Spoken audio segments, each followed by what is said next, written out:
GSA Glitch Infinite. I'm King J. And I'm Benny. And we are going to be...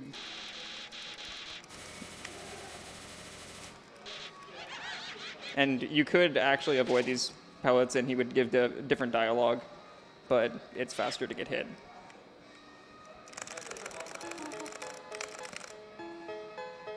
And as for text mashing, you may hear Mr. Link go crazy on his keyboard. There is a certain rhythm to it. You don't just want to mash the 4 keys. You want to do a certain order. If I recall, it's Shift, Enter, ZX, I think. Yeah, I think so. Actually, it's ZX Enter Shift. Oh, okay. Oh, okay. It's the fastest because it's the most accurate compared to any other forms of mashing. We call it piano mashing. So this is the ruins. This is Toriel, who also, that means tutorial basically. And she's going to be taking us through this place and getting us used to puzzles, but she's going to be solving most of them for us.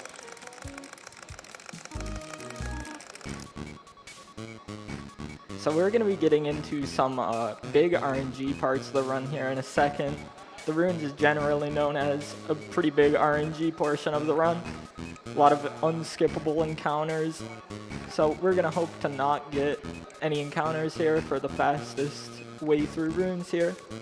Right after this long hallway here.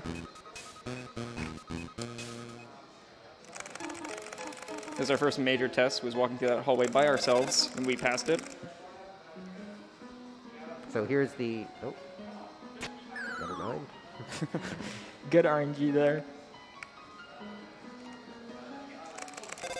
Here I'm going to interact with this sign. This skips a phone call later on in the room that has a little bit more text boxes. And you can walk right next to the rock instead of just pushing it from behind. Saves a few fractions of a second. Or there, if you didn't know the pathway, you would fall down and it would show you where the safe spaces to walk would be, but Link already knows where to go.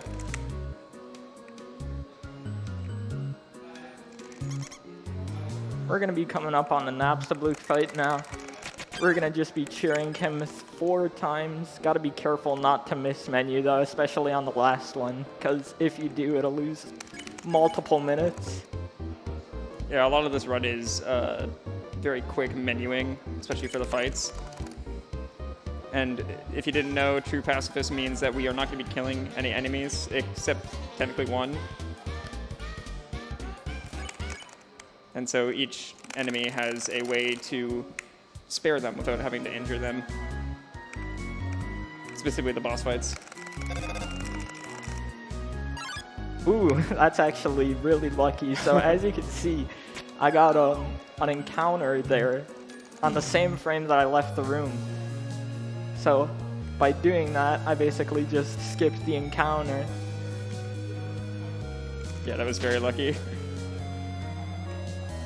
This ruins is actually really good so far.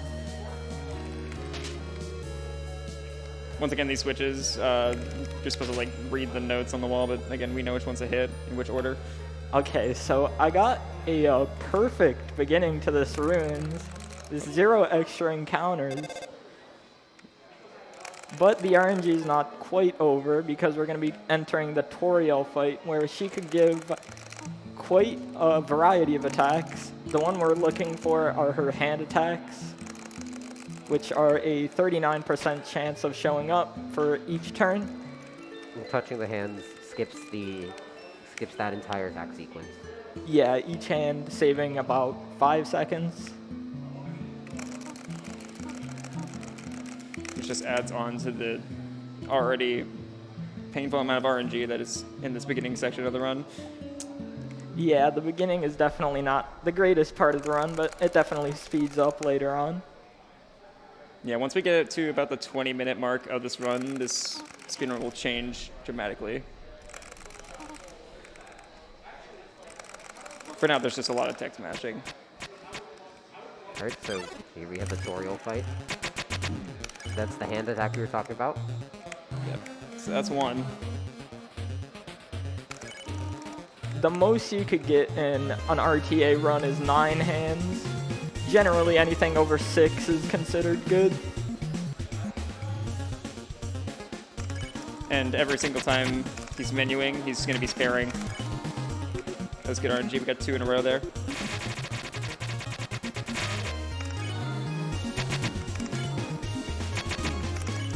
Seems to be pretty good RNG. Pretty decent. Wow, that was pretty good. Yeah. I think this is a 7 hand, which is actually really good for no reset. Yeah, this that's is really a good. this is a great runes, as a matter of fact.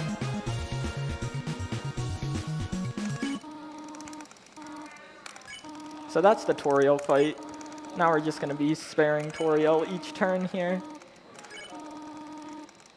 Yeah, most bosses are going to be ending like this, where we just have to keep sparing them afterwards.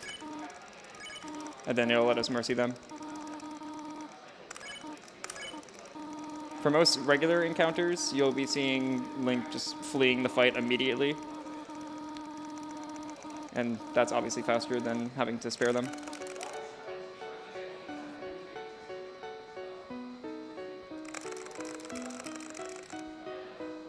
And now the game truly begins. That was the opening. Yeah, that was just the beginning of the run. Now we're going to be entering Snowden. It's basically another RNG segment, but this time with a lot more mashing. And everyone's favorite character. I wonder who that could be. Guess we'll have to find out. And Flowey's going to be a recurring person. Or Flower. You'll be seeing him a lot.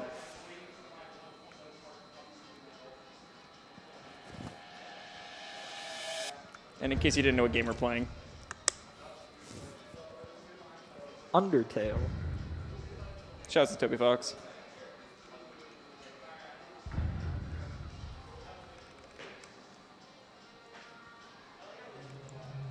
Alright, so starting off, there's just a bunch of text. Yep, just walking right and then big mashing cutscene. However, this is not really the most heavy mashing segment in the run, as we'll see a little later on into the run.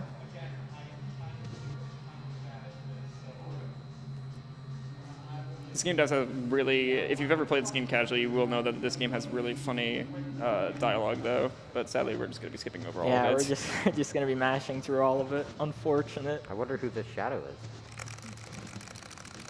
It's that guy from Smash Brothers.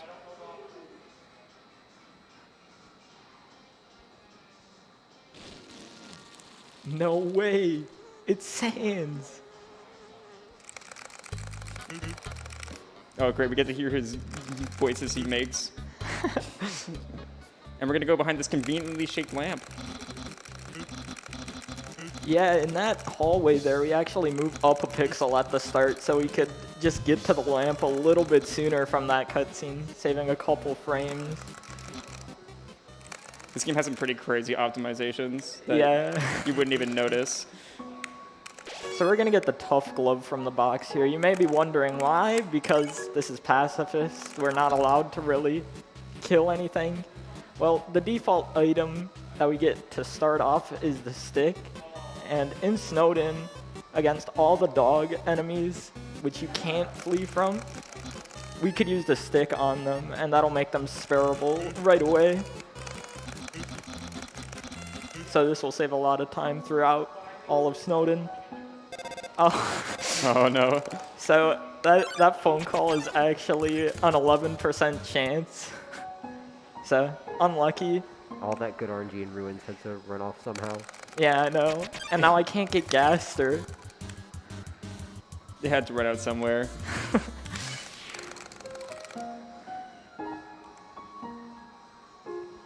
So that was Doggo, and Doggo's encounter, if you're playing it casually, is like really So, funny. actually, a quick detail there.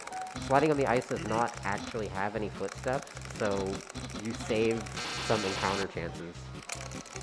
Yeah, if you slide across that ice, you have no chance of getting an encounter in that room. In the Geno category, you actually go underneath that ice to advance your step count to get an encounter in that room, but since we're not really grinding out encounters, we're just gonna slide on the ice and skip it. Yeah, there's another category called genocide where you have to actually encounter every single enemy, so it matters a lot more to get encounters, but we don't need them here. We really don't want to see them.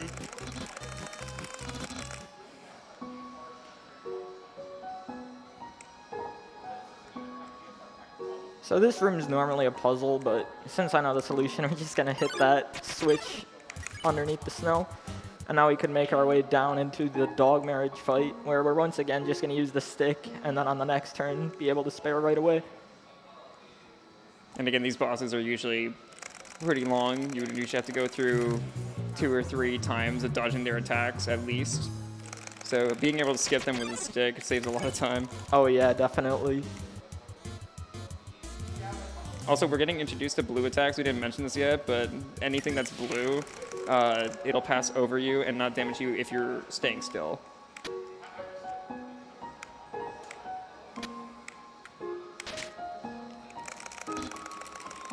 So I'm coming up on the first skip of the run. It's called Geostrat. Doesn't really save a lot of time, but I'll go for it. It's pretty cool if he gets it. Unfortunately, I just walked on the switch, but you could actually interact with that sign at the top while also hitting the switch, allowing you to just move forward a little bit earlier. So right here, there's this really complicated puzzle, and all you have to do is keep saying, no, you don't understand. And Papyrus will just get mad and walk away. Yeah, normally you gotta wait for the entire thing to generate, but that just saves about 20 seconds, so pretty easy. Now we're actually going to come up to an easy skip called Ice Puzzle Skip. We're going to go down at the start to manipulate our sub-pixels properly for this. And we're going to get on the first pixel of that X. And now we could just skip that long cutscene of the bridge forming. And we just slide to the other side.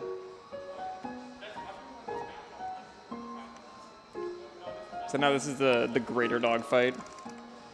Yeah, Greater Dog has a chance to give us a dog attack here, which is very similar to Toriel's hand, where we just run into it and the attack cancels.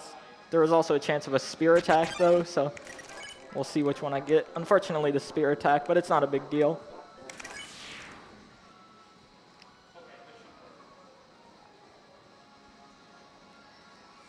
And he walks off.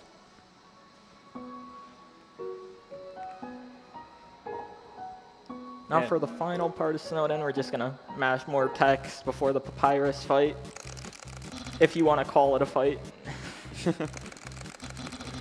I don't know. It's a pretty scary fight. Yeah, I might even die to it a couple times. I guess we'll see. That wouldn't be good. Let's hope he doesn't die.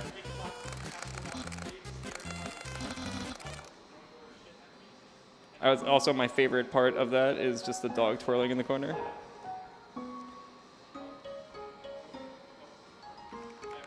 So this is Snowden Town. And we're just going to use this igloo to go from one side to the other really quick.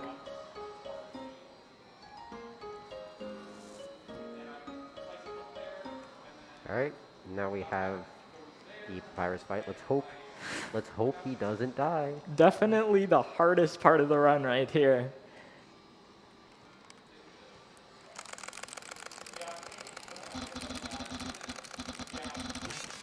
Alright, so Papyrus can have a good amount of different attacks. Oh, well, that's not a good start. Oh man. Oh no.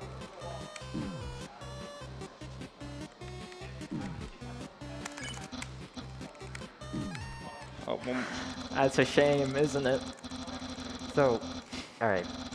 If you couldn't tell what he was doing, he's getting hit because after, what is it, 3 different? Yeah, 3 phases. 3 phases, you'll actually be able to spare him. Yeah, it actually saves a lot of time because the fight itself is actually incredibly long, so. funnily enough, he never actually kills you either. He leaves you at 1 HP so we can capture you, quote unquote.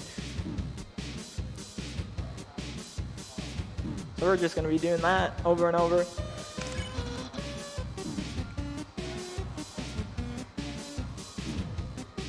And one more.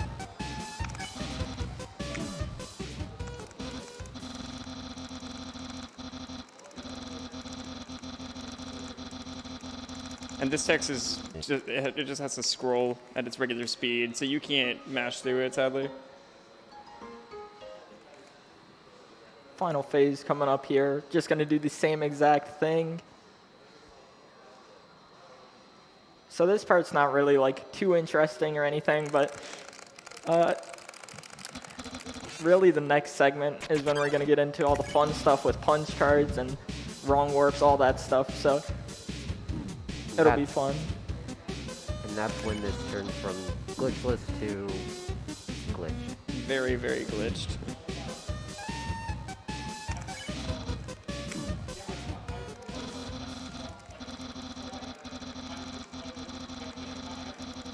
And now this is the third time we can just spare Papyrus right away. Yep, just got to be careful to menu over to not fighting Papyrus, or else we'll have to do another phase.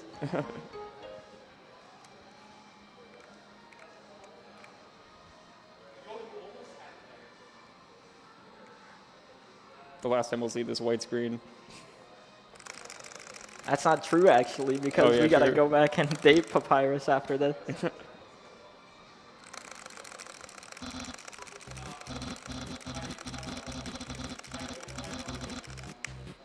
So that's Papyrus, but now we got to go back and date him, which is once again just more mashing. Yeah, and this is only something you need to do in true Pacifist. In neutral, you don't do this for neutral ending, and of course in genocide, you don't do this at all. So you kill Papyrus. Neutral is actually just genocide route up until core. Yeah, until the punch card was found, and then it became this awesome speed game. Alright, so these are the date sessions, and it's just a bunch of mashing.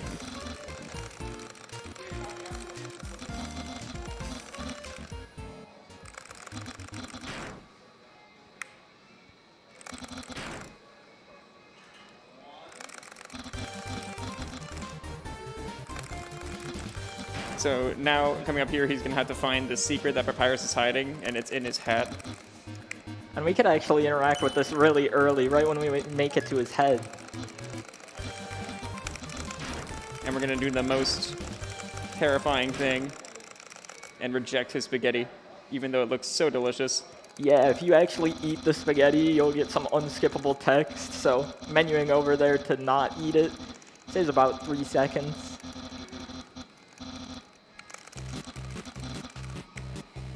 And that's the date with Papyrus. Now we're going to be heading to Waterfall. First, I'm going to menu down to my cell phone, though. This is for the first skip in Waterfall coming up, known as Seagrass Skip. Basically, with Undyne's cutscene by the Seagrass, you have a 4-frame window to open up a text box during that. And if you do, you could just close it and then walk all the way past it. Speaking of text boxes, I guess something we haven't talked about yet is text overflow. Oh yeah, we'll see that in a bit for sure. Yeah, there'll be a lot of glitches piling up here that we'll have to talk about. So we'll see if I could get this here. It's a little tough, but I should be able to get it. Nice. Nice. So yeah, normally there's a cutscene there, but because he hit the frame, or the trick, he can just walk during that cutscene while it was playing. Oops, I accidentally spared. Oh. There we go. Yeah, so a little bit of time lost from the miss menu, but only lost a couple seconds.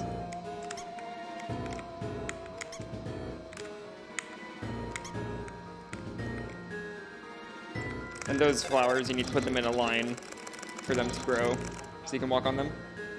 Yep, now we're gonna get a Washua here. Hopefully I could flee from this one properly. There we go. Nice. Menuing can be difficult sometimes in this game. It can be, especially if you're trying to go fast. And we're gonna walk across this gap here.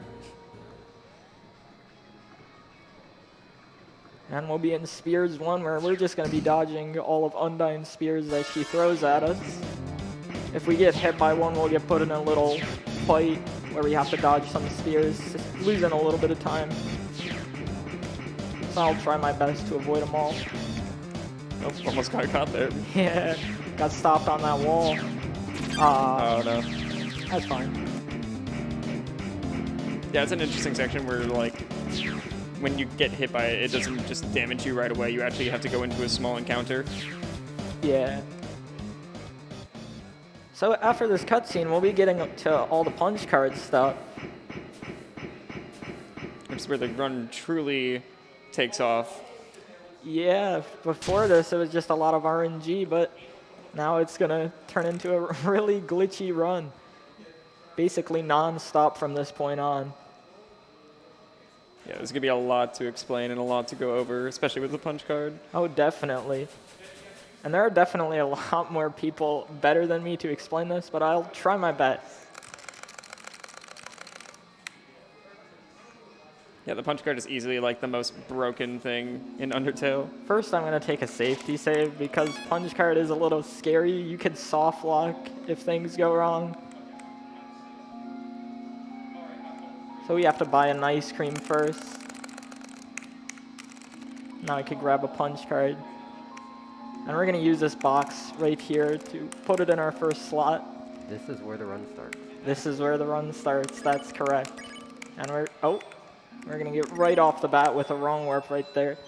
Basically, if you open up the punch card while going into a room transition, basically confuses the game and puts you in the room's default position, which in some cases is pretty far into the room, like that one, for example. And it could actually save potential encounters. That's true. Now we're coming up to Onion Sand. And we're just going to use the punch card to skip it. That's a fan favorite character right there that we just don't ever get to see now. Yeah, unfortunate, isn't it? Oops. That's alright.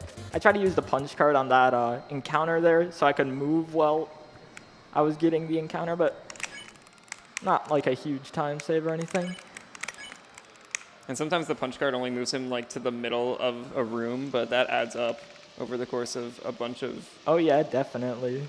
wrong warps that he'll be doing, yeah.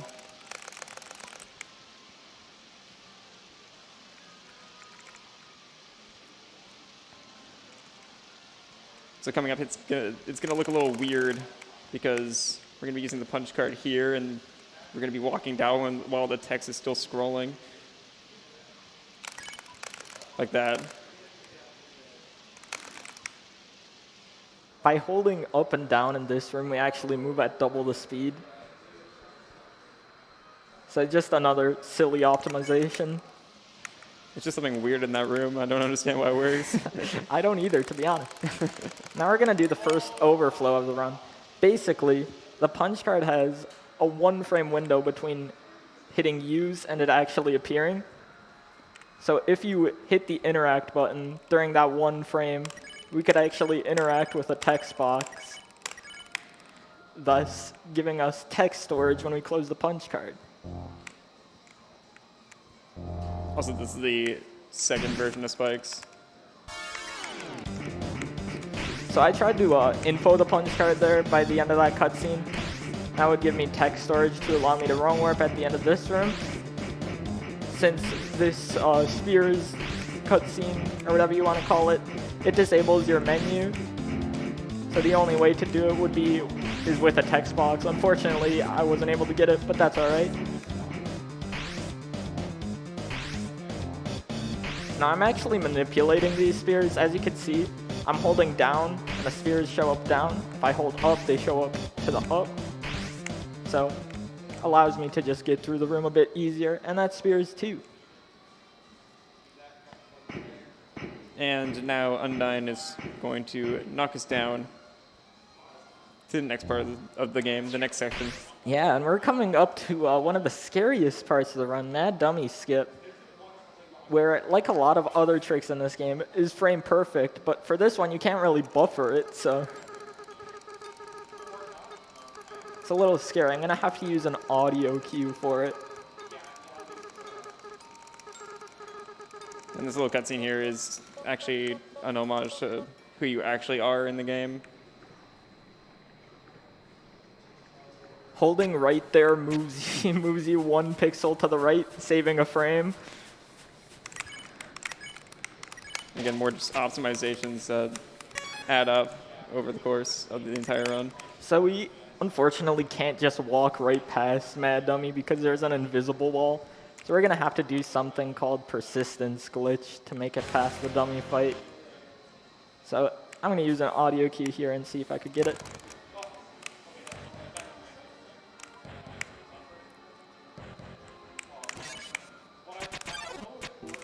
I don't know if that worked. I guess we'll see. I'm not sure. So now that I'm in the fight, I know that I either got it or that I was a frame late. So now I'm gonna die as fast as possible, just getting hit by the dummy's pellets. And unlike Papyrus, this one actually gives you a game over. Yeah. So if I did it right, I'll get a text box here. Sweet. Nice. Got it first try. Nice. And again, that is frame perfect.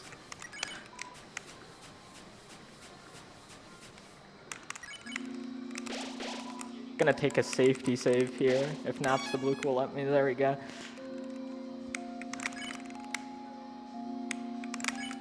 And here you could actually see a perfect example of how well or how good the punch card is in terms of just skipping small parts of the run.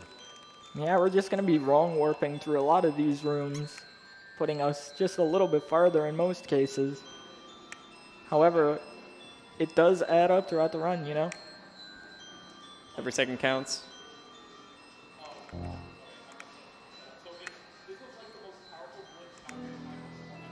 So we're just gonna make our way through this maze before getting to the next skip we're gonna do, which is called Flower Flow. Yeah, and you may have noticed that, like, that last section, he didn't even hit any of the lights. He hit one of them, but you don't need to hit all of them. So for this, we're gonna overflow the flower first, and then we're gonna open the punch card again while also closing that text box. Trick's not just over yet, though. There we go.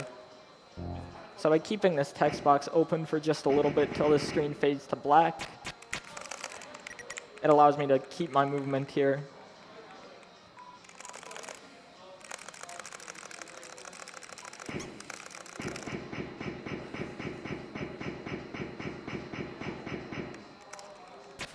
And that just puts us at the edge of the room there.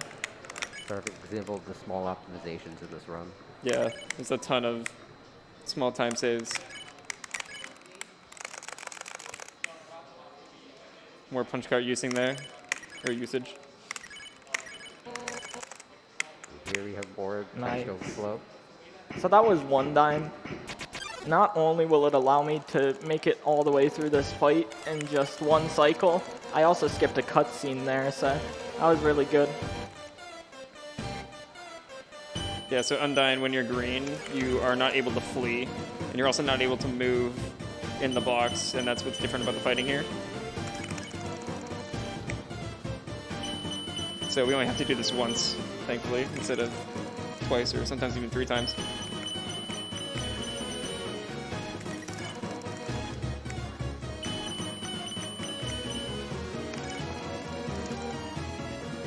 So I'm going to take damage here. This is actually going to set up for a skip later on in Hotland, coming up in about 2 minutes.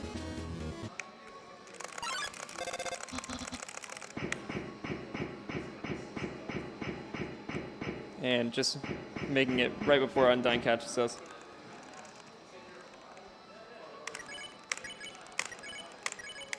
There we go. That one's a bit scary, especially in Pacifist. Because in Pacifist, if you miss it, you have to watch that entire cutscene.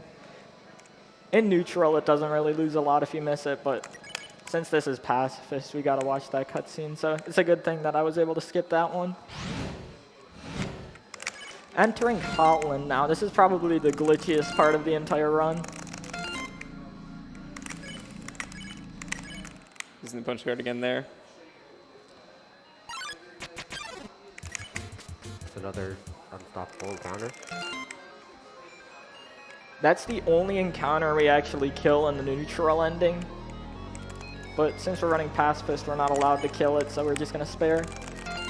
Here I'm just going to punch card this vent, and that will allow me to get out of bounds. And just go right down there.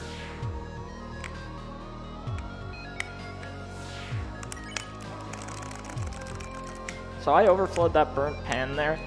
Basically what that did is it advanced to the next choice in the game as well, which in this case is the stained apron. So not only did I get the burnt pan there, I also got the stained apron, which is really good for attack and also defense, which is going to be really helpful on the Azrael fight. Now, being at 1 HP there actually causes the lasers to deactivate. Yeah, that's why we got hit on the Undyne fight.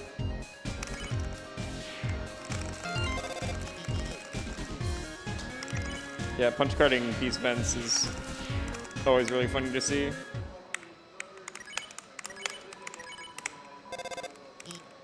So normally there's a jetpack cutscene that we have to go through here, but I'm just going to skip that. However, there is a catch. That cutscene actually disables your menu, so I'm hitting my menu button right now and nothing's showing up. Luckily, from the Undyne fight, there's still a flag on left floor 1 that allows us to go get our menu back. So what I'm going to do is go all the way back to the bridge and then do a series of wrong warps to make it back to the elevator. I'm going to do this 3 times throughout the entire run.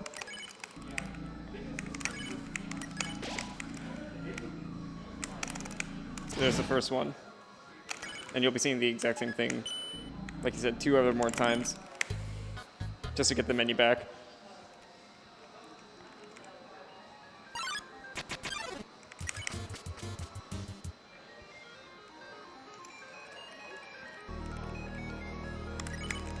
Volume warning coming up, by the way. This is another major text overflow. Music to my ears. Everyone's Yeah, everybody's favorite. I think something was wrong with Alphas there.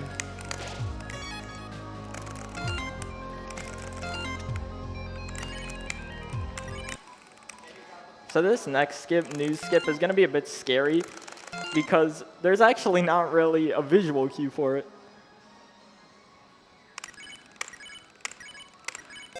There we go. Nice.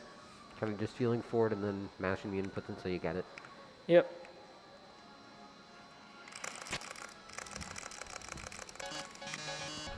So once again, our menu is disabled, so we're going to do the same thing. Go back to floor 1, go to the bridge, and then do the wrong warps back.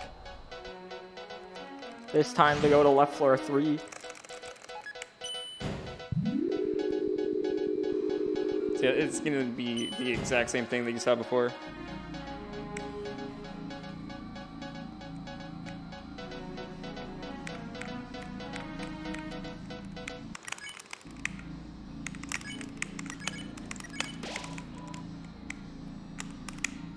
Oops, I didn't save there. That's fine.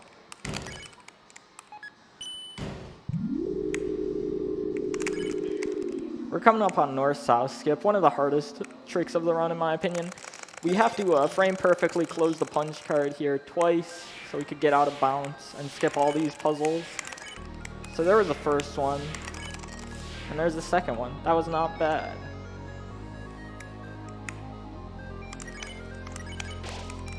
And that just lets you get through the door. The loading zone is always there. There we go. Luckily for Muffet Skip, there's a lot of backups. I think there's about 6 of them, so if you miss one, it's not a big deal. Yeah, so that skips the entire Muffet fight. Yeah, unfortunately, it has a great song as well. And here we have Opera Skip. There we go. Once again, our menu is disabled, but before we could go back to floor 1, we actually have to come up here and There's our buddy go into this Sans again. cutscene. basically this cutscene sets the flag for allowing me to come back to this floor. So this is a lot faster than having to do all of north-south skip again, all that stuff. So now we could go back to the elevator.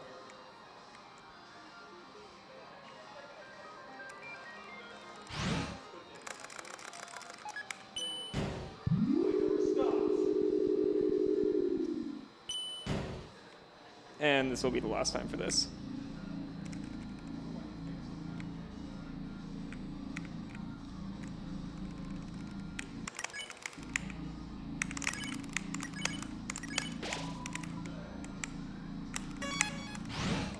Now we're going into core, probably my favorite part of the run. Yeah, core is pretty great. Basically, we're going to be wrong warping every chance we get. Just even there, for example, that wrong warp saves frames, but time save is time save. Gonna skip that encounter there by punch carding it.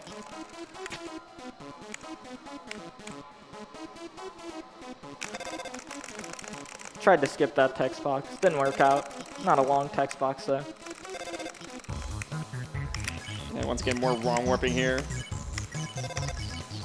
I'm gonna open up my punch card there a second time, so that will allow me to wrong warp with this text. If I didn't do that, I'd soft lock if I tried to wrong warp.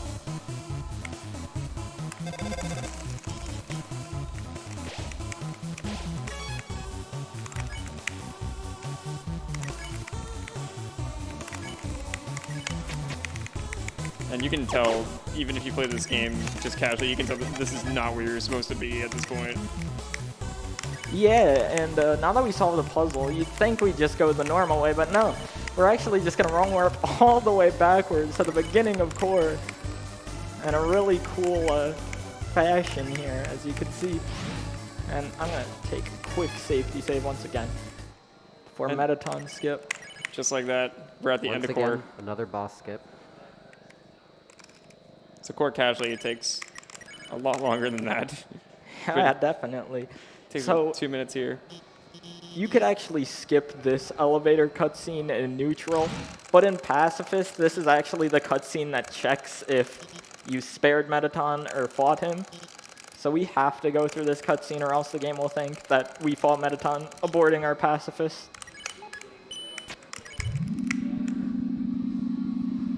Now we're entering New Home. This is a pretty chill part of the run. It doesn't mean it's easy by any means, but definitely a little bit of a breather compared to Hotland. Still got some warm warps to do though. Of course. Oops. Okay, that's whatever. That's not a huge wrong warp anyway.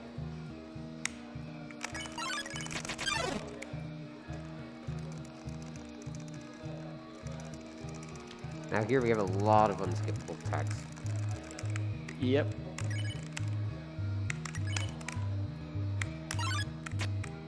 Just skipped an encounter there. And I'm going to try for this one, but this one is RNG heavy and also frame perfect, so... Yeah. Oh, almost. That was pretty close.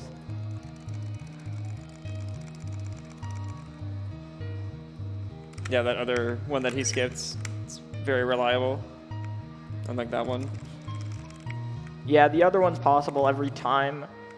I don't know off the top of my head how often that one's possible, but I know that it's very possible for it to just not work, even if you do everything right. Yeah, these encounters, quote unquote, they aren't even encounters, they're just giving us backstory. Wrong warping there skips one of the encounters, so it's a pretty big one.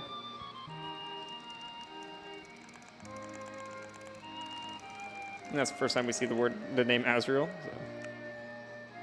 Yep. So, since this part's a pretty chill part of the run, I think this is probably the best time to explain the Asgore fight coming up. Asgore is probably the hardest part of the run. So basically, we're going to use the burnt pan, which we got in Hotland, And we're going to try to hit as many perfect hits as we can, known as quads. Basically, quads are 4 frame perfect inputs in a row, and they do double the damage, so it's hard. So we'll see how that goes, for sure. Yeah, and as alluded to earlier, there's one enemy in this game that we will be killing, and that's Asgore. Yeah, we're also going to kill Flowey, so since we saved before, it really doesn't check if we killed Asgore or Flowey, and since it both saves time to fight them, that's what we're going to be doing.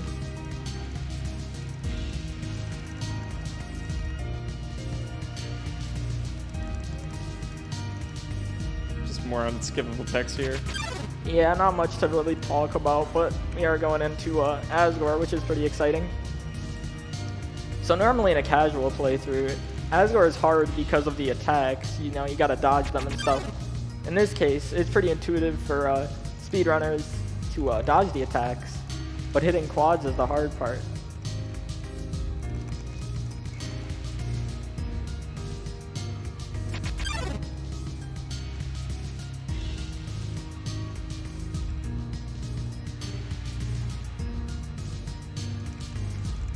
So we're getting close here to the end of the new home. And then when we get into Judgment Hall, we're gonna save.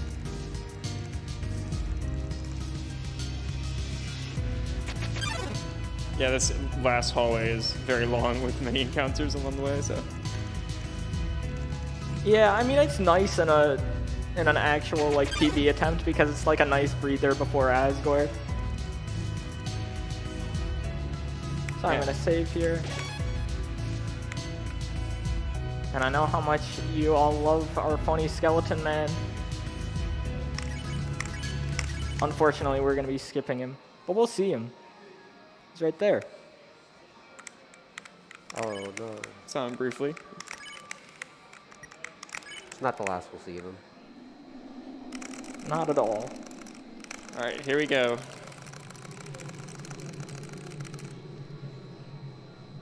I'm not really expecting much from this Asgore, but of course I'm going to try to hit as many quads as possible. A perfect Asgore in this case would be hitting 9 quads in a row, which is 36 frame perfect inputs in a row, known as a Tazgore. No harm in going for it, but, you know. It's unlikely. Yeah. We'll see though. On this first turn, then, we're actually going to eat the pie that we got in Ruin. This will lower Asgore's defense.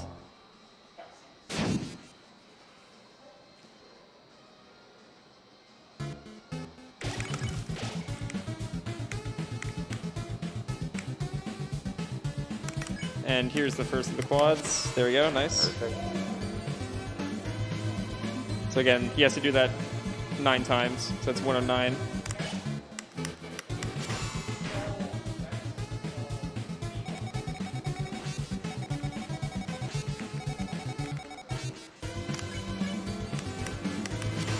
That's 3.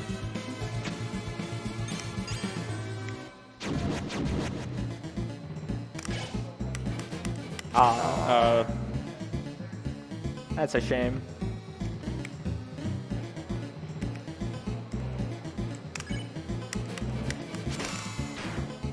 Yeah, that just shows how precise it is. Yeah, it's tough, especially on a good run. Yeah, that's what makes this boss really nerve-wracking, especially on like really good pace.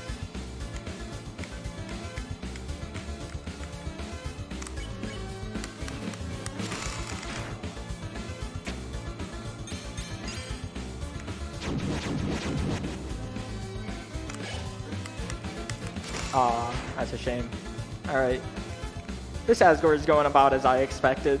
It's not crazy good, but it's not terrible. Ooh, that was a bad one though. Getting the first 3 in a row, that was pretty good. Yeah, that was good.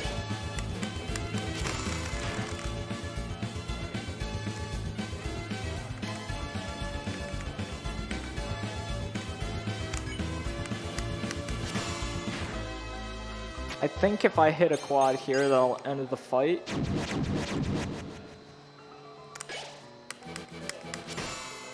Yep, Yeah, there we go. nice. Not terrible.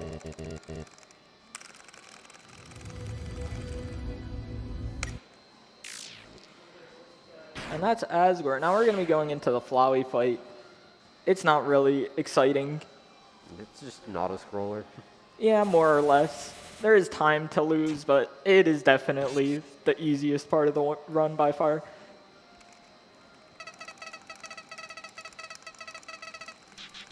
So Flowey's going to turn into Omega Flowey.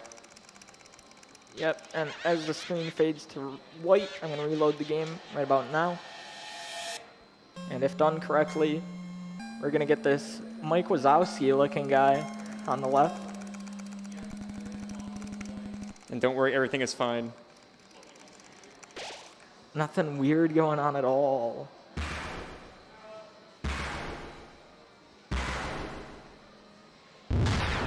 I'm not sure if you reloaded that save correctly. I did. I swear. So anyway, now we're just going to have some unskippable text before the Flowey fight, where we're just going to be dodging, hitting the act button as fast as possible. There is one soul phase that's a little bit interesting though, which we'll talk about when we get to it.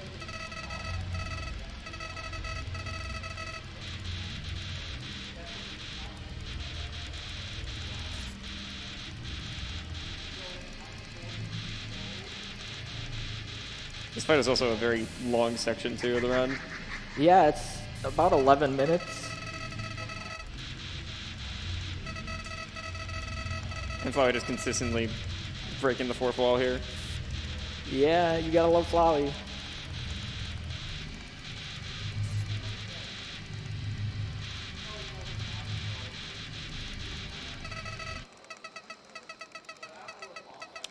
Alright, so there we go. There's all the unskippable text. Now we have the unskippable fight. Now we have the unskippable fight, exactly. If only we could find Flowey's skip, you know? It'd be so nice. And the first time you see this, it will freak you out. Yeah, and this fight actually looks really hard, but it's actually one of the easier fights in the game. Basically have the opportunity to get to full health after every phase. Yeah, and the health bar that the game shows you, it actually looks like you don't really have a lot, but you actually have a lot more than it looks.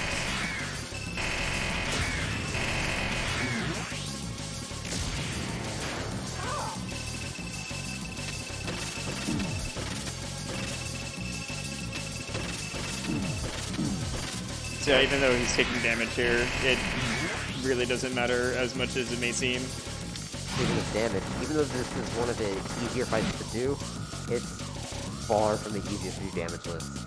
Oh yeah, definitely. So this soul phase, act button's gonna be right here. It could also be on the left depending on which way the swords are moving. And it's a good thing to note here that during these soul phases you actually can't die, so I'll just be damage boosting through all of them, and then I'll get healed to full HP at the end of each phase. And if he was actually trying to avoid all of the attacks, he wouldn't actually be able to hit the axe button as quickly as he could if he just damage boosted.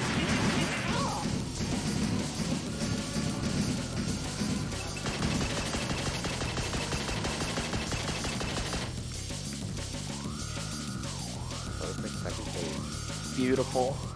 Love to see it. Orange soul phase, nothing special. The act button will always be in this top left area, right around here.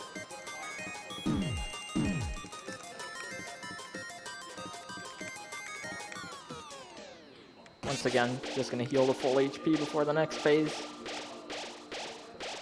This phase is a little different though. Flowey actually loads some save states, so a little bit different dodging.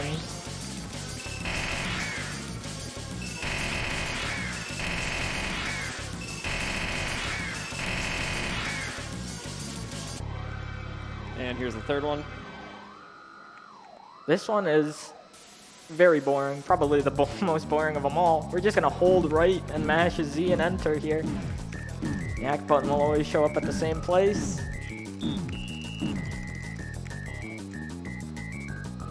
Now we're gonna go back to the start of the line to get all the health. Luckily, the next soul phase coming up is a little interesting at least.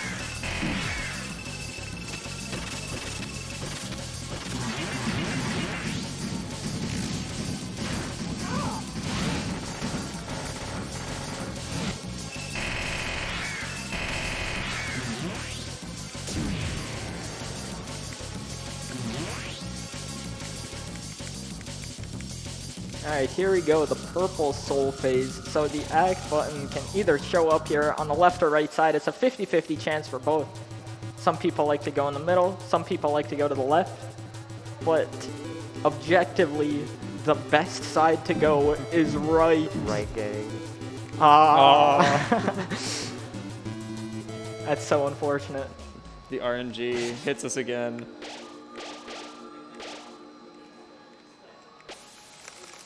So the act button on the right side actually appears 2 frames earlier than the left does if it appears on the left side. So I personally like going right just because it's a 2-frame time save if you get it.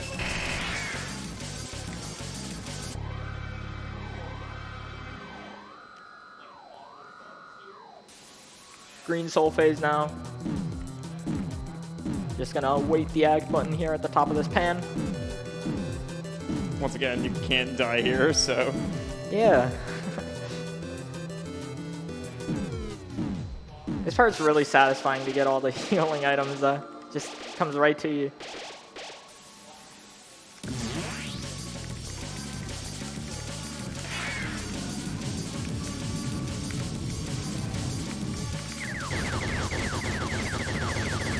Now the attacks are coming a little bit faster. Yep, but this is going to be our last soul phase before the final phase, which is actually kind of cool. There's a quick kill that we could do on it. So I'm actually going to get ready to reload the game here after it starts to distort the audio.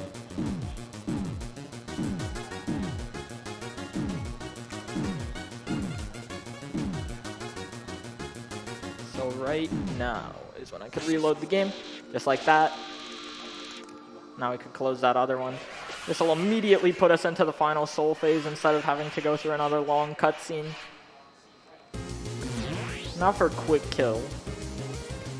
Basically what I'm going to do is try to time 3 different attacks with audio cues. If done properly, I'll be able to end the fight a turn earlier, saving around 3 seconds.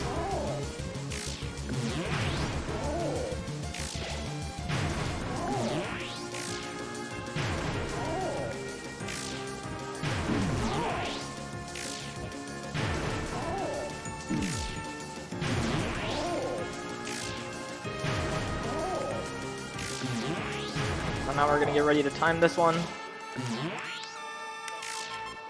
Just like that. By delaying that attack, we made it happen in the next phase, which actually made it do more damage. So at that first phase, I was only doing around 200 damage tops, but there I was able to make it do 250.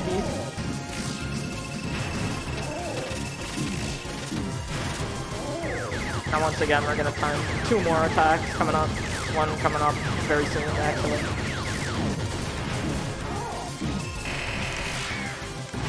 Just like that, that one did 360 compared to the 250 beforehand.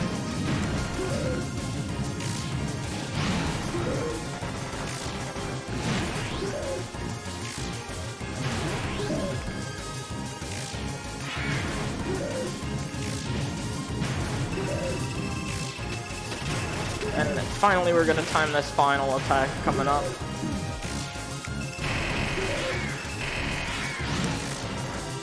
There we go. Nice. That is the any percent part done, but we still have the actual pacifist portion of the run. Yeah, and it's going to begin with a mashing endurance test. So if you thought Papyrus and Snowden had a lot of mashing, you're in for a treat for these dates coming up. Yeah, surprisingly, Papyrus isn't the only one we date.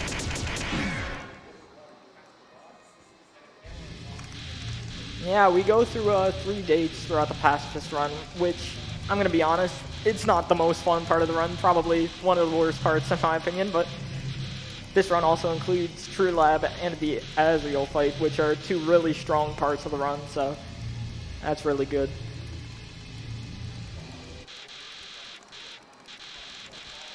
So once again, Flowey is all about reloads, so when the screen starts fading to white, I'm once again going to reload. And then I'm going to reload one last time after I fight Flowey for the last time. Actually, that's a lie. That's my second to last reload. After I touch the door, I'm going to reload the game again to make it back to Judgment Hall and do all the pacifist stuff. Yeah, there's a lot of reloading in this fight. And this section in general.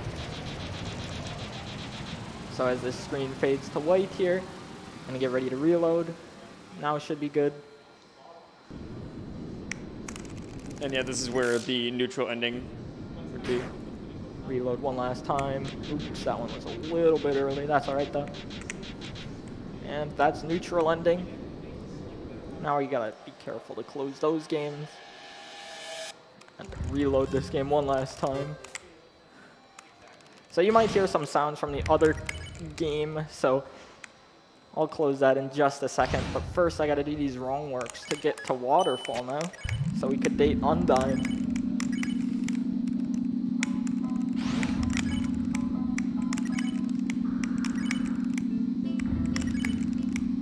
Once again, all these wrong warps, even though some of them just teleport him to like the middle of the room.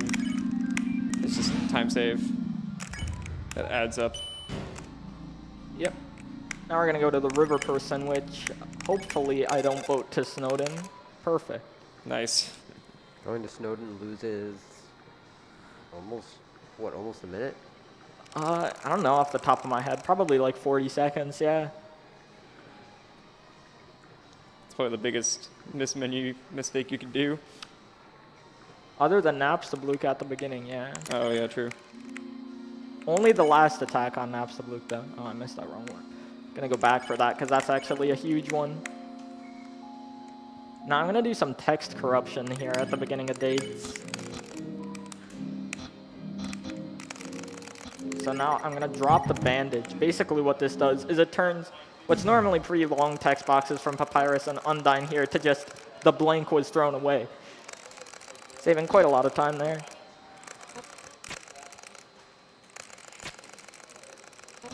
And now Papyrus is going to show us how to go to the bathroom. There you go.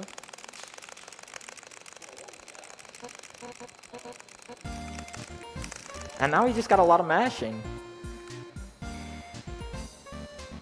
So if you like keyboard sounds, this is the part of the run for you, I guess. Yeah, surprisingly, Undyne's date is like a failed episode of MasterChef. Okay, I'm gonna point this out to everybody in chat. You see these tea boxes to the right next to the fridge, right? You see the one that's the same color as the table. I want you to keep an eye on that for, for the majority of the dates here.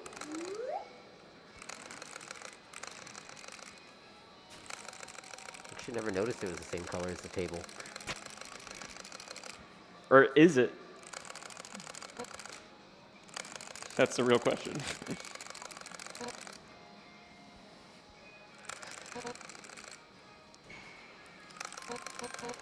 And once again, enjoy the text mashing sounds.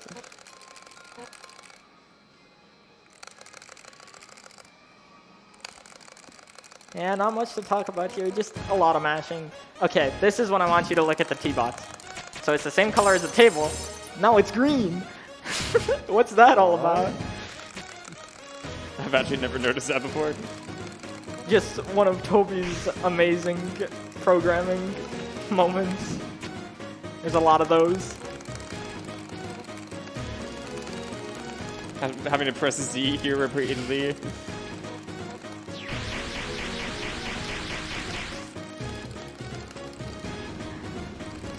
Now we're almost done with the Undyne date, but don't worry, that's not the end of the mashing. We still have to date Alphys. Yep.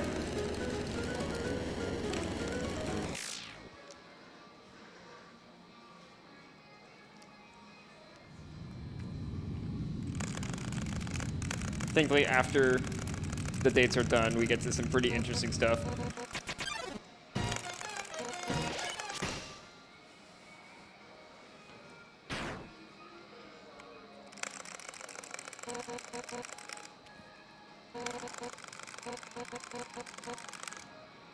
And that's the Undyne date. Now we get Undyne's letter to deliver to Alphys. Now we're gonna head over to Hotland. And we're gonna do the exact same thing, but pretty much backwards now, going back to Hotland. Yep. And making sure not to pick Snowden again. Now it's actually possible to overmash this river person here as well. If you mash too fast, you might interact with it as you're going up. So you're just gonna accidentally vote to Snowden.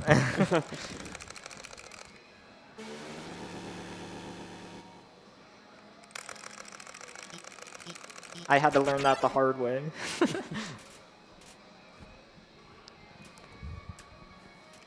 So now we're at the Alpha state. Once again, a lot of mashing. You see how that dating start is showing up though, like unskippable. That one is, actually they're all skippable. It just depends. You gotta like mash frame perfectly, I believe.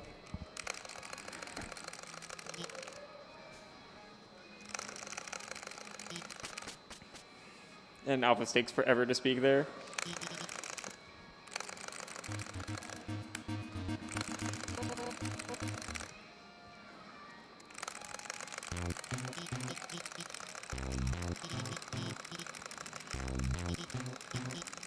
Ironically, our date with Alphys isn't really a date with Alphys. It's more so playing matchmaker. Yeah. It's very true. So now we're getting pretty close to the end of all the mashing, but not quite yet. Once we take this is like a little bit of a break in the run where again it's just mashing, but once we get to True Lab, it'll pick up again. And there's Jog Boy, Papyrus. And those are the dates.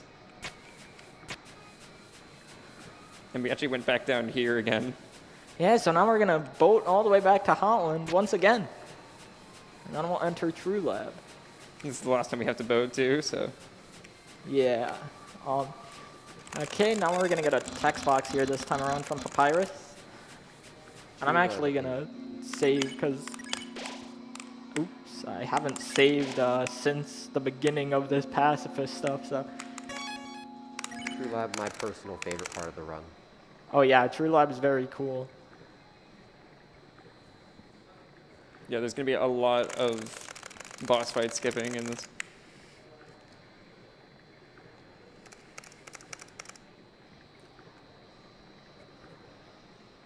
So finally, make our way up to Hotland for the last time, and then this time we're gonna enter the elevator to enter True Lab. So in True Lab, there's these bosses called amalgamates. We'll see a few of them, but you won't be seeing every single one of them like you would in a casual playthrough.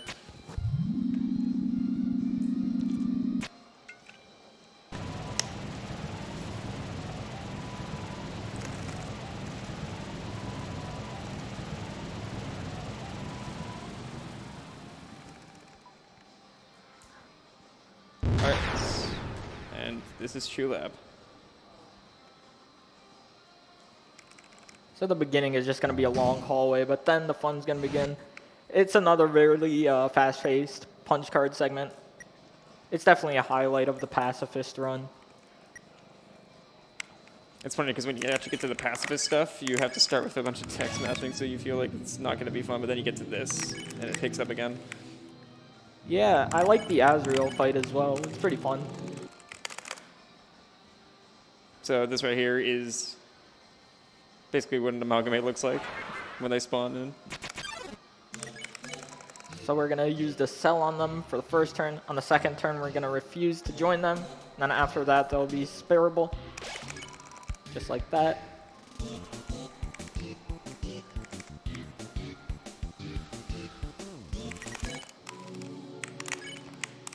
That was close to a soft lock, actually. Basically, if you don't close the punch card before you enter the transition, you soft lock. Luckily, you saved right before, so just in case. Yeah, definitely playing this run pretty safe so I could finish it out.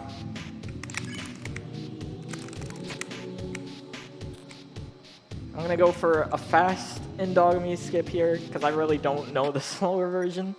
So we'll see how it goes. It's a little scary, but I should be good to go.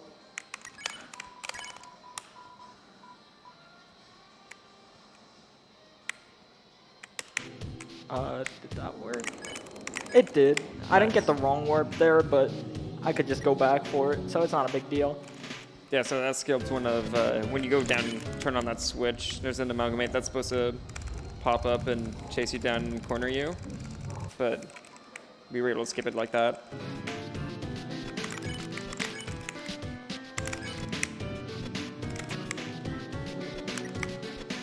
Now we have lemon bread, actually a bit of RNG in this. It's not anything huge, like a second. So this is a chomp attack. This is one that we don't want. It's always guaranteed on this first turn, however. The second and third turns can give laser eyes. However, I have a feeling we're gonna see some chomps.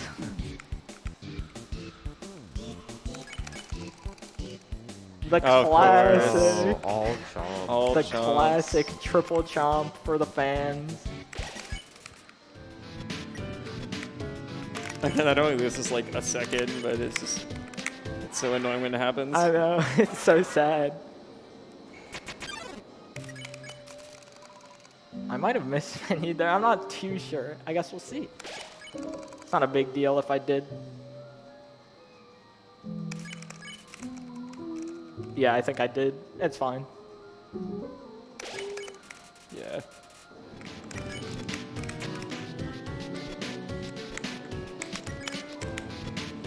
Going behind these fridges just gives us a little speed boost.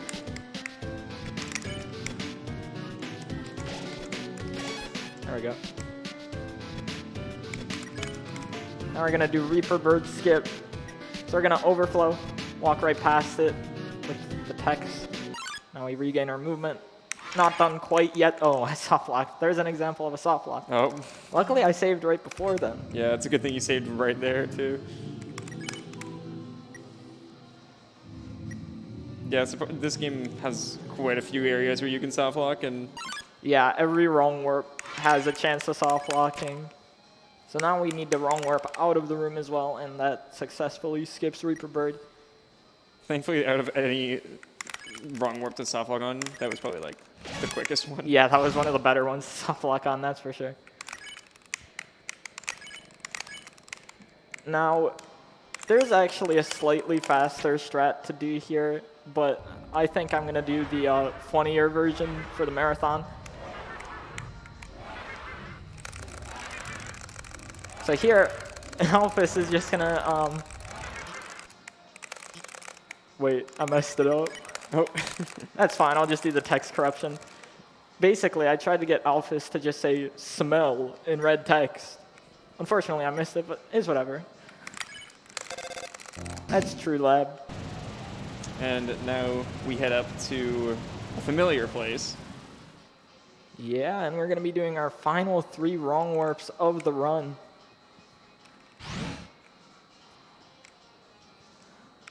So you may be looking at the timer and being like, we're coming up to Astral Dreamer, this must be done soon, but it's, again, another long fight, so. Yeah, Azrael's about 15 minutes. Yeah, Flowey and Azrael are definitely long stretch marks.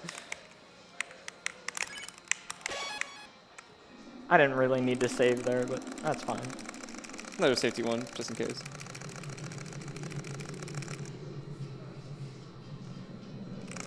The game tries to bait you here into thinking that you're fighting Asgore again.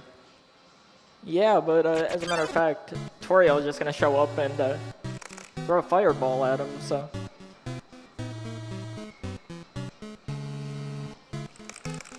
Once again, before the Azrael fight, we got another segment of mashing. However, we're not going to piano mash this text, actually. We're going to random mash it because this cutscene has a weird property that where if you mash randomly, it actually goes by faster than piano mashing. So this is the one case where I'm just going to go all out on the keyboard.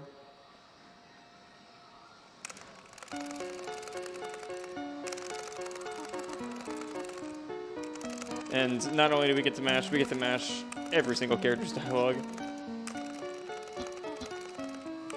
You gotta love it. Told you Sam's just coming back. It took a Still while. not the last time, though. One more after this. 2 more, maybe.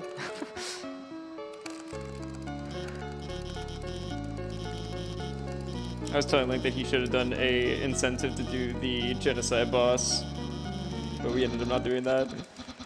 Yeah, I mean, it's a shame. But, hey, I probably couldn't do Saiyans right now if I tried anyway. If that's fair.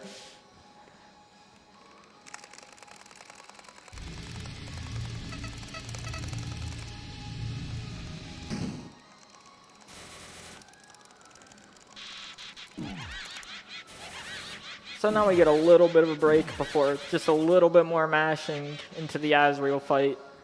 Finally. Almost done with all the mashing. Not quite, though.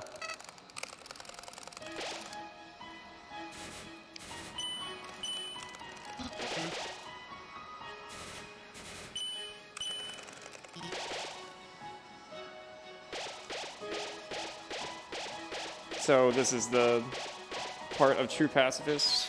Some of these bosses we haven't even seen.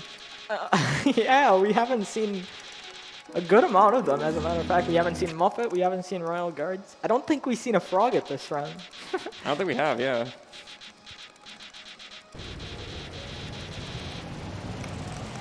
That means we got good runes RNG. That's true, yeah. Yeah, we got 0 encounters and then both sphearables. Really good. Anyway, Asriel fight.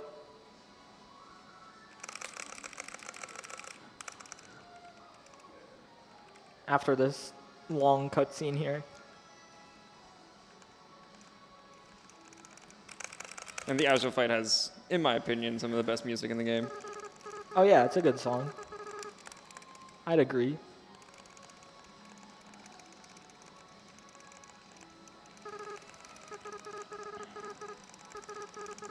Are you there? Yeah, this is where the 1-letter human name saves a ton of time, especially the Asriel fight. So we're gonna begin with dreaming. And now, I could just sit here for a little bit, basically.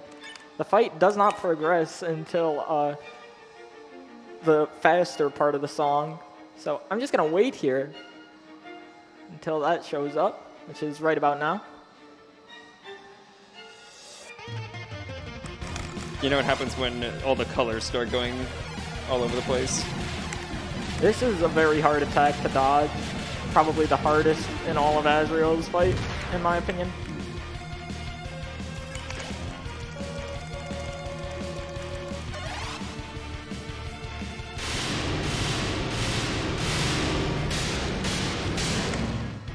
I'm gonna dream on this attack to bring my HP to full health.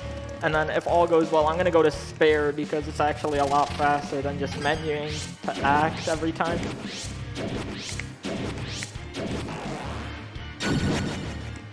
There we go.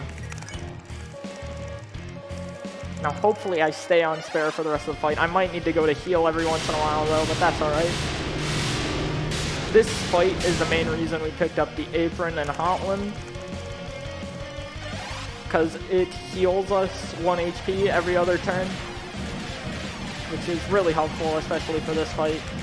It might not seem like a lot, but every HP counts.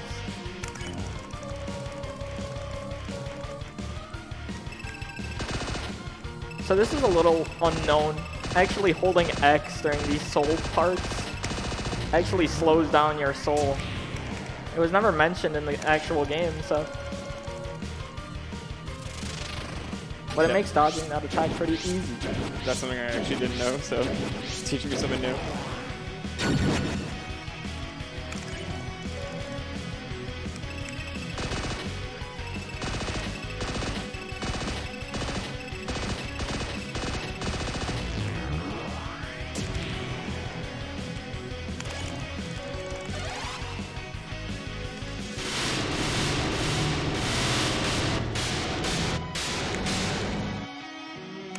So far, still haven't had to dream again.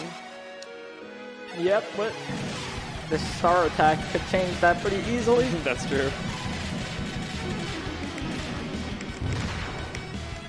Nice. Oh, nice. Damageless.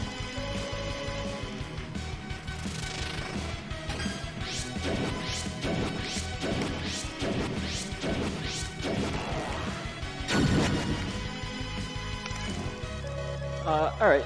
I might need to take a heal after this attack. As a matter of fact, I probably will just to be safe.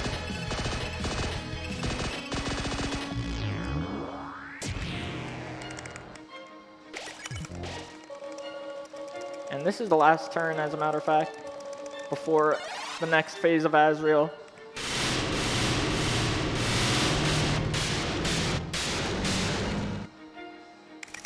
Now we're gonna get Hyper Gunner, which I'm gonna try my best to dodge.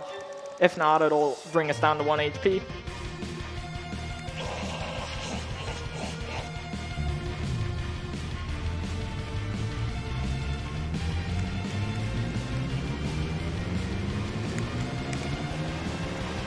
Nice. So now for this next phase, now that I'm at full HP, I'm gonna try to not die a single time. Normally if you get hit there, the strat is to just intentionally die twice, since it progresses a turn, but it's faster if you could go deathless, so I'll certainly try. It's a bit hard though, so no promises. So there's 4 of these attacks before the second phase of Azrael. Or third, if you want to call it.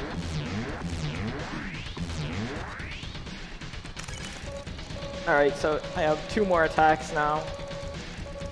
9 HP. It's possible to get deathless. Aww. That was right at the end as well. That's alright.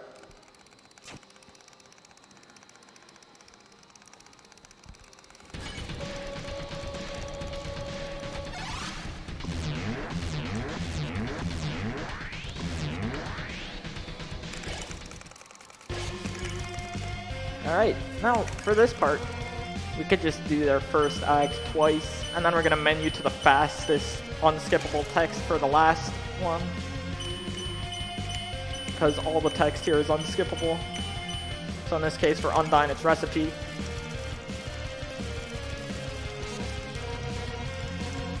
Now we're going to go to Alphys's phase.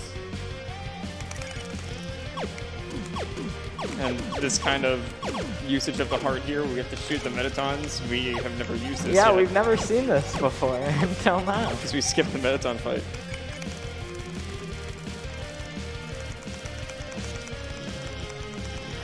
You guys ready to see the skeleton once again? Second to last time. There he is. He's here, he's back. He can't see us though. Not yet. We will fix that. After this turn.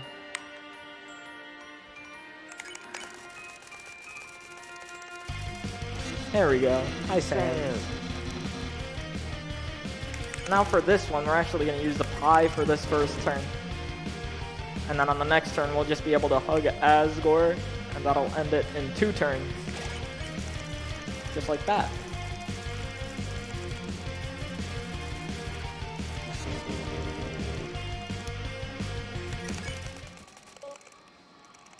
Finally, we're going to save Azrael, and now we're going to get a bit of a cutscene. Little break from any inputs here. We're nearing the end of the run as well. Yeah, very close now.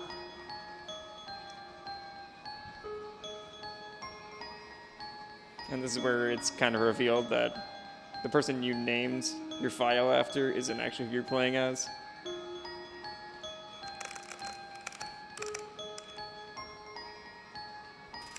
So this attack is basically impossible to dodge. It's actually possible to just sit here and you don't get hit, however. Unfortunately, that's not going to happen. It's incredibly unlikely. It actually happened in another Undertale runner's marathon before. Shoutouts to Shay.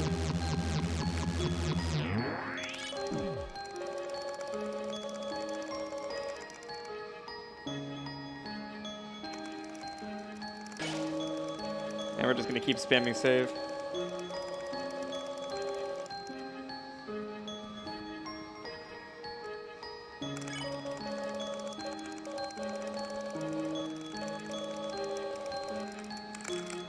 So now the Azrael fight is basically done. We're just gonna have some mashing to wrap up the run now.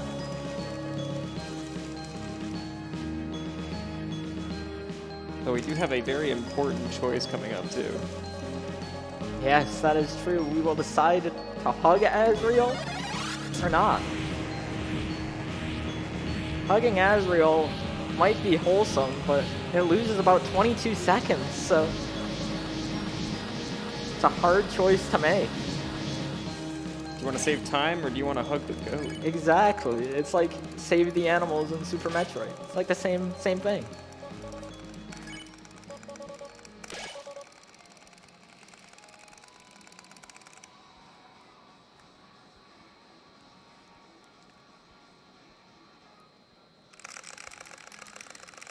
And we have a little bit of text here.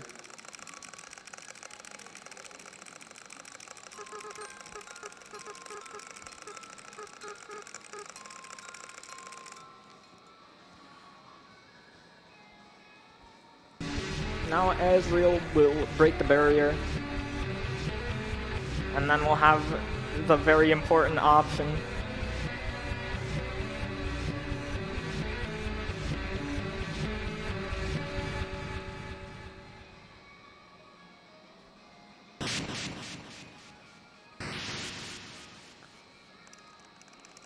And the barrier was destroyed.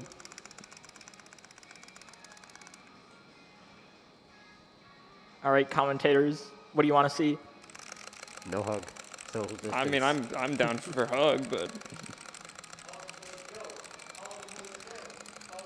I think that settles it. There you go.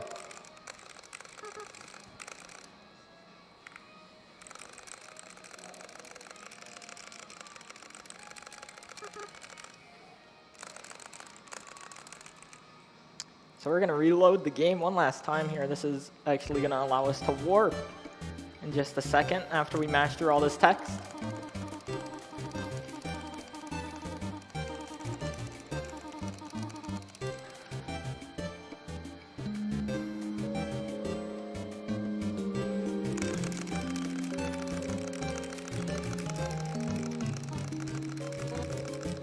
And more text mashing to end off the run.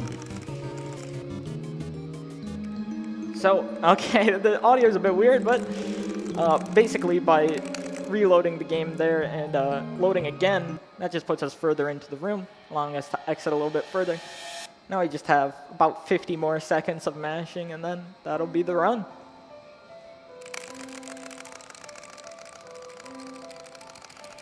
It's nice that we end the run with what it all started with, mashing. Of course, you know it.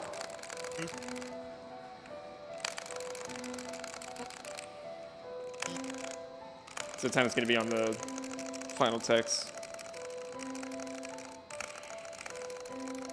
Once the final text box goes away, that's when timing stops.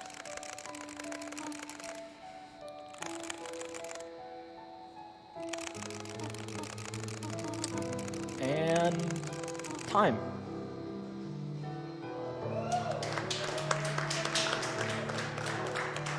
Thank you. Thank you, everybody in the audience. Thank you very much to my commentators, Benny and King J. They actually have some runs coming up later throughout the marathon. Thank you to GSA for having me, and that's about all I have to say, really. Thank you, Link, for having us. Thank you.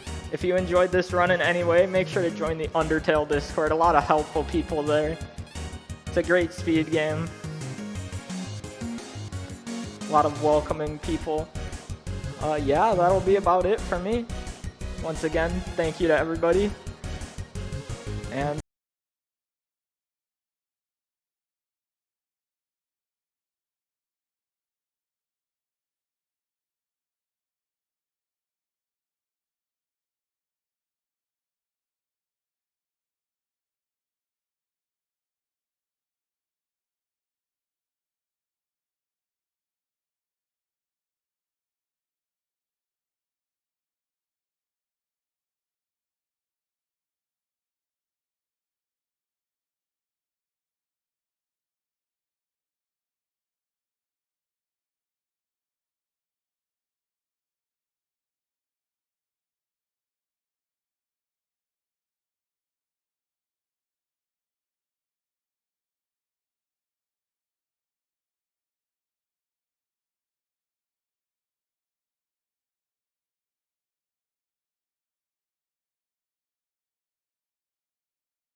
I'll see you all around. Thank you.